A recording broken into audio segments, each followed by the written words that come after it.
দুর্যোধন শুধু কথা বলছিল না, সে তার গুরুর সূক্ষ্মভাবে প্রবাহিত করছিল। কিভাবে? হে আচার্যদেব, আপনার ধীমান শিষ্য দ্রুপদ পুত্র ভীষ্ট দৌম্যন্য কর্ত রচিত গ্রহে অবস্থিত এই বিশাল সৈন্য বাহিনীকে লক্ষ্য করুন। অধ্যায় ১, শ্লোক ৩।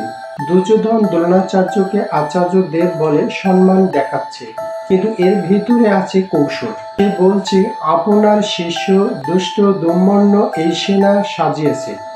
মনে রাখো, দুষ্ট দৌম্যন্য জন্মেছিল দ্রোণাচার্যকে পরাজিত করার জন্য। তাই দুর্যোধন গুরুকে স্মরণ করিয়ে দিচ্ছে, আপনার শিষ্য আজ আপনার বিরুদ্ধে। এতে গুরুর মনে যুদ্ধের তীব্রতা বাড়ানোর চেষ্টা করছে। অনেক সময় মানুষ মিষ্টি কথার আড়ালে নিজের স্বার্থ লুকায়।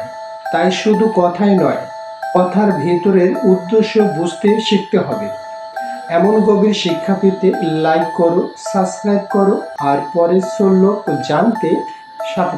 দুর্যোধন শুধু কথা বলছিল না, সে তার গুরুর সূক্ষ্মভাবে প্রবাহিত করছিল। কিভাবে?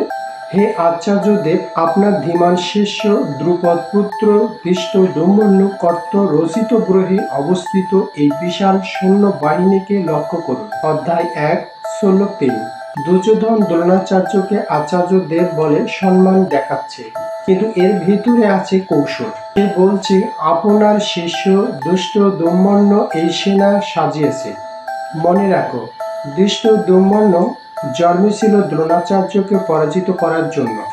তাই দুর্যোধন গুরুকে স্মরণ করিয়ে দিচ্ছে, আপনার শিষ্য আজ আপনার বিরুদ্ধে। এতে গুরুর মনে যুদ্ধের তীব্রতা বাড়ানোর চেষ্টা করছে। অনেক সময় মানুষ মিষ্টি কথার আড়ালে নিজের স্বার্থ লুকায়। তাই শুধু কথাই নয়, কথার ভেতরের উদ্দেশ্য বুঝতে শিখতে হবে। এমন গভীর শিক্ষা পেতে লাইক করো, সাবস্ক্রাইব করো আর পরের শ্লোক জানতে সাথে। দুর্যোধন শুধু কথা বলছিল না, সে তার গুরুর সূক্ষ্মভাবে প্রবাহিত করছিল। কিভাবে? হে আচার্যদেব, আপনার ধীমান শিষ্য দ্রুপদ পুত্র ভীষ্ট দৌম্যন্য কর্ত রচিত গ্রহে অবস্থিত এই বিশাল সৈন্য বাহিনীকে লক্ষ্য করুন। অধ্যায় ১, শ্লোক ৩। দুর্যোধন দ্রোণাচার্যকে আচার্যদেব বলে সম্মান দেখাচ্ছে, কিন্তু এর ভিতরে আছে কৌশল। সে বলছে, আপনার শিষ্য দুষ্ট দৌম্যন্য এই সেনা সাজিয়েছে। মনে রাখো, দুষ্ট দৌম্যন্য জন্মেছিল দ্রোণাচার্যকে পরাজিত করার জন্য। তাই দুর্যোধন গুরুকে স্মরণ করিয়ে দিচ্ছে, আপনার শিষ্য আজ আপনার বিরুদ্ধে।